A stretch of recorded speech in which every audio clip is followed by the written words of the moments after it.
Hi hello everyone. इस video के अंदर हम देखेंगे रेगुलेशन 15 ऑफ सेबी एलओडीआर। हमने रेगुलेशन 14 तक सारे रेगुलेशंस को देख लिया है और होप आपको समझ आए हो, और अगर नहीं देखे तो आप उनको देख सकते हो। उन रेगुलेशंस को हमने इन डिटेल उनको समझा है। अब हम आते हैं चैप्टर 4 के ऊपर सेबी एलओडीआर के, जो कि रेगुलेशन 15 से स्टार्ट होता है, and then gradually we will see the other regulations of this SEBI LODR, जैसे कि रेगुलेशन 16, 17, 18 सारे देखते रहेंगे। तो चैप्टर 4 जो है वो बात करता है ऑब्लिगेशंस के बारे में। किसकी ऑब्लिगेशंस? लिस्टेड एंटिटी की ऑब्लिगेशन। कौन सी लिस्टेड एंटिटीज की ऑब्लिगेशन? जिनकी कोई स्पेसिफाइड सिक्योरिटीज जो है वो लिस्टेड है। अब स्पेसिफाइड सिक्योरिटीज क्या कौन सी लिस्टेड होती हैं वो हमने देखा था, एक जहाँ पे हमने देखा था कि एप्लीकेबिलिटी कहाँ पे होती है सेबी एलओडीआर की। तो वही चीज़ यहाँ पे अभी हम इसको इन डिटेल समझेंगे।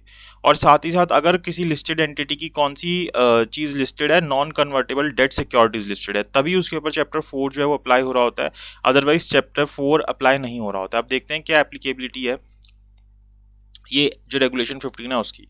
तो जो ये चैप्टर है यानी कि चैप्टर 4, ये बोल रहे हैं ना, the provisions of this chapter, यानी कि provisions of chapter 4 shall apply to a listed entity. की किस पे अप्लाई होंगे? लिस्टेड एंटिटी पे ही अप्लाई होंगे, उसके अलावा किसी और पे अप्लाई नहीं होंगे। अब कौन सी लिस्टेड एंटिटी पे अप्लाई होंगे? जिसकी कोई चीज लिस्टेड होगी किसके ऊपर?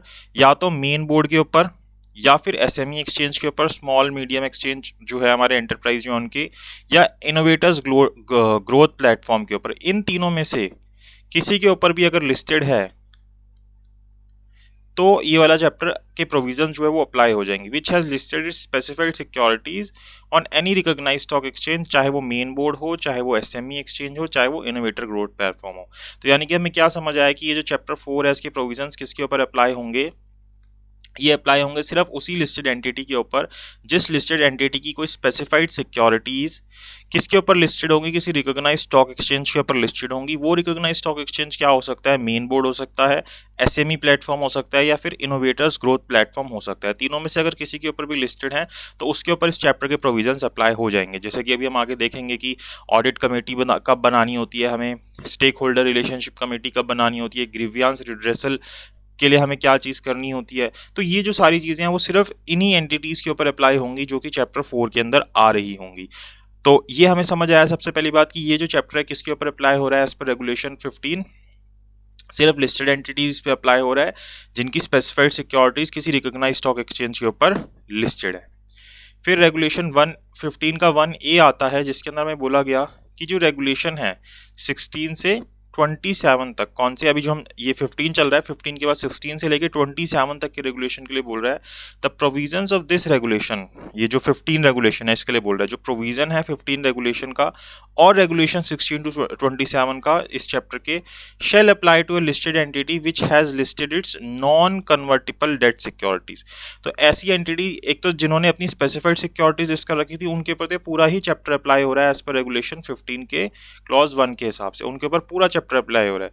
लेकिन 1A क्या बोल रहा है कि मैं किसके ऊपर अप्लाई होने के लिए बता रहा हूँ? मैं बता रहा हूँ कि जो रेगुलेशन 15 है और रेगुलेशन 16 टू 17 है वो सिर्फ किसके ऊपर अप्लाई होगा? ऐसी लिस्टेड एंटिटीज के ऊपर अप्लाई होगा जिनकी non convertible debt securities listed है, या फिर has an outstanding value of listed non convertible debt securities of ₹500 crore and above. तो ये किसने लिमिट दे दी कि जिनकी नॉन कन्वर्टेबल डेट सिक्योरिटीज, मतलब कि ऐसी डेट सिक्योरिटीज जिसको आप शेयर्स के अंदर कन्वर्ट नहीं कर पाओगे, वो आउटस्टैंडिंग है और उसकी वैल्यू कितनी है? 500 करोड़ या 500 करोड़ से ऊपर है।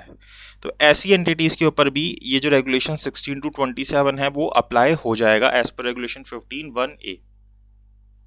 लेकिन यहाँ पे एक प्रोविजियो आगे बोल देता है कि जो एंटिटी है जो कि लिस्टेड है, जिसकी ये जो non convertible debt securities listed है, provided that in case an entity that is listed its non-convertible debt securities triggers the specified threshold of ₹500 crore during the course of the year, कि भाई साल के दौरान में ऐसा हो जाता है कि हम 500 करोड़ की जो लिमिट है उसको ट्रिगर कर जाते हैं और हमारे ऊपर ये वाले जो रेगुलेशन है वो अप्लाई हो जाते हैं।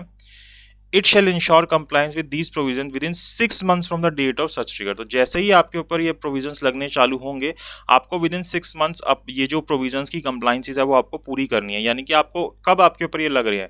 जब आपके कोई non convertible debt securities listed है और वो जो डेट सिक्योरिटीज हैं उनकी जो आउटस्टैंडिंग अमाउंट है वो 500 करोड़ या उससे ऊपर की है। तो मान लो एक साल में आप काम कर रहे हो और आपके जो नॉन कन्वर्टेबल डेट सिक्योरिटीज है वो, अब जब आपका साल शुरू हुआ था वो सिर्फ 400 करोड़ के ही थे जब वो लिस्टेड थे। लेकिन क्या हुआ during the year, after completion of 2 months और 3 मंथ्स ऑफ अ ईयर, क्या हुआ कि अब आपकी जो नॉन कन्वर्टेबल डेट सिक्योरिटीज है वो 500 करोड़ या उससे ऊपर के हो गए। तो यहाँ पे आपको क्या बोला गया कि अब आपको रेगुलेशन 16 to 27 की कंप्लाइंसेस करनी पड़ेंगी। बट उस सिचुएशन में क्या बोला गया, उसमें ये बोला गया कि आपको 6 मंथ्स का टाइम दिया जा रहा है। 6 मंथ्स का टाइम दिया जा रहा है, आप इसके अंदर ये कंप्लाइंसेस पूरी कर लीजिए। ऐसा नहीं कि आज हुआ और आज ही आपको सारी कंप्लाइंसेस पूरी करनी है। The company has been provided with the period of 6 months to comply with the regulations. ये प्रोविजो 1 के अंदर यहाँ पे बोला, 1A के। देन सेकेंड प्रोविजो क्या बोल रहा है, that these provision shall be applicable to a high value debt listed entity. किसके ऊपर अप्लाई होगा, जो high value debt listed entity है, on a comply or explain basis. कैसे कंप्लाई और एक्सप्लेन, क्योंकि या तो आप कंप्लाई कर लो और अगर नहीं करे तो उसको एक्सप्लेन करोगे क्यों आप इसको कंप्लाई नहीं कर रहे, until March 31 2023 and on mandatory basis thereafter. तो March 31 2023 का तक का टाइम है जिसके ऊपर आपके ऊपर कंप्लाई और एक्सप्लेन बेसिस पे है। But after March 31 2023 that means from April 1 2023 onwards it will become mandatory for all the entities who are complying the above condition. यानी कि अगर आप 500 करोड़ या उससे ऊपर के हैं और आपके नॉन कन्वर्टेबल डेट सिक्योरिटीज हैं तो आप या तो उसको पूरा कर लो या एक्सप्लेन कर दो क्यों पूरा नहीं कर रहे अगर इस पीरियड तक में हो। लेकिन इसके बाद आपके ऊपर मैंडेटरी हो जाएगा that you need to comply with the regulations of SEBI LODR from regulation 16 to 27। फिर एक्सप्लेनेशन 1 बोलता है यहाँ पे, the entities referred in the first provisos to sub regulation 1A। यानी कि कौन सी वाली, ये 500 करोड़ या 500 करोड़ से ऊपर वाली, और कौन सी उनकी सिक्योरिटीज लिस्टेड होंगी, non convertible debt securities listed होंगी, उनकी बात कर रहा है। Of regulation 15 are refer to as high value debt listed entities. इन्हीं को हम क्या बोल रहे हैं, high value debt listed entities बोल रहे हैं, जो वर्ड इसने यहाँ पे यूज किया है। तो इसके अंदर हमें कंफ्यूज नहीं हो रहा है, ये इन्हीं की बात कर रहा है। एक्सप्लेनेशन 2 के अंदर बोलता है जो हाई वैल्यू डेट एंटिटीज है, डेट लिस्टेड एंटिटीज है, on date of notification of this amendment would be determined on the basis of value of principal outstanding of listed debt securities as on March 31 2021। तो इस date के basis पे हम calculation करेंगे ये value निकालने के लिए। ठीक है, तो इसके बाद एक्सप्लेनेशन 3 बोलता है कंप्लाई और एक्सप्लेन का मतलब क्या होता है। For the purpose of the second provision to sub regulation 1A of regulation 15 shall mean that entity shall endeavour to comply with the provisions and achieve full compliance by March 31 2023। वही बात जो मैं आपको बता रहा था कि ये जो यहाँ पे comply or explain word use हुआ है, इसका मतलब ये है कि एंटिटी को अपनी तरफ से पूरी कोशिश करनी है कि March 31 2023 तक जितनी भी रेगुलेशंस की कंप्लायंसेज हैं जो उसके ऊपर लग रहे हैं रेगुलेशन 16 to 27, उन सबकी कंप्लायंसेज करनी है, अपनी तरफ से पूरी कोशिश करनी है कि वो कंप्लायंसेज हो जाए। और अगर मान लो एंटिटी जो है एबल नहीं रहती ये करने के लिए इस कंप्लायंस के, कि वो पूरी तरीके से कंप्लायंस नहीं कर पाती इस टाइम तक, तो it shall explain the reasons for such non compliance. तो उसको क्या करना है, एक्सप्लेन करना है एक तरीके से। वही हमें नाम से ही समझ आ रहा है, कंप्लाई और एक्सप्लेन की, या तो कंप्लाई कर लो, नहीं कर पा रहे तो एक्सप्लेन कर दो। Partial compliance and step initiated to achieve full compliance. तो आप बताओ कि भाई अगर आप इसको पार्शली ही कंप्लाई कर पाए हो तो आपने फुल कंप्लायंसेस के लिए क्या स्टेप्स लिए हैं, एक्सप्लेन करो उसको। In the quarterly compliance report filed under clause A of sub regulation, जो हम कंप्लायंस रिपोर्ट फाइल करते हैं रेगुलेशन 27 के अंदर ऑफ दीज रेगुलेशन। तो यहाँ तक क्लियर है हमें। रेगुलेशन 15 के अंदर हमने 1A की एक्सप्लेनेशन 3 को पढ़ा। अब हम 1A की एक्सप्लेनेशन 4 को पढ़ते हैं, जो कि हमें क्या बता रही है कि अगर मान लो एक high value debt listed entity यानी कि 500 करोड़ या उससे ऊपर की non convertible debt securities listed है एक एंटिटी की, और वो कौन सी है, that is real estate investment trust. वो क्या है, अपने आप में रीट है। तो वहां पे उसके लिए क्या बोल रहा है, जो बोर्ड ऑफ द मैनेजर होगा रीट का, shall comply with these regulation 15 to 27 of these regulation related to corporate governance. तो उसने स्पेसिफिकली बता दिया that who will be the person that will be responsible for complying with the regulation. तो यहाँ पे कौन होगा, बोर्ड ऑफ द मैनेजर जो होगा वो यहाँ पे रिस्पॉन्सिबल होगा रीट की सिचुएशन के अंदर। अगर वो हाई वैल्यू डेट एंटिटी है, रीट जो है अगर वो हाई वैल्यू डेट एंटिटी है, तो उस सिचुएशन के अंदर बोर्ड ऑफ द मैनेजर को ये वाली कंप्लाइंसेस करनी है रेगुलेशन 15 to 27 वाली। और वहीं अगर वो इंफ्रास्ट्रक्चर इन्वेस्टमेंट ट्रस्ट है और अपने आप में high value debt listed entity है, यानी कि 500 करोड़ या उससे ऊपर की अमाउंट है उसके अंदर आउटस्टैंडिंग, तो जो board of the investment manager है वो यहाँ पे कंप्लाइंस करेगा। सेम ही बात आ गई, जैसे यहाँ पे थी वैसी बात यहाँ पे आ गई। रीट और इनवीट में आधी चीज़ें सेम ही होती हैं। तो ये दो चीज़ें हमें क्लियर हो गई।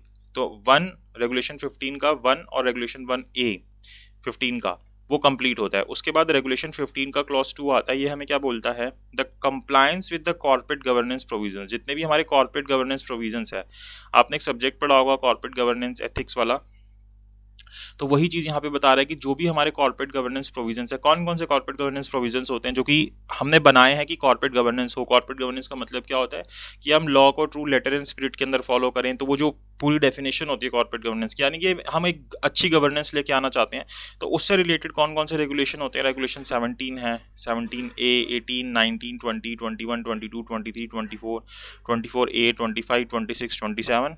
देन रेगुलेशन 46 का clause B to I, para C, D and E of schedule 5 वो अप्लाई नहीं होंगे। किसके ऊपर अप्लाई नहीं होंगे, ये चीज हम पहले भी डिस्कस कर सके, यानी कि नॉन एप्लीकेबिलिटी की बात हो रही है।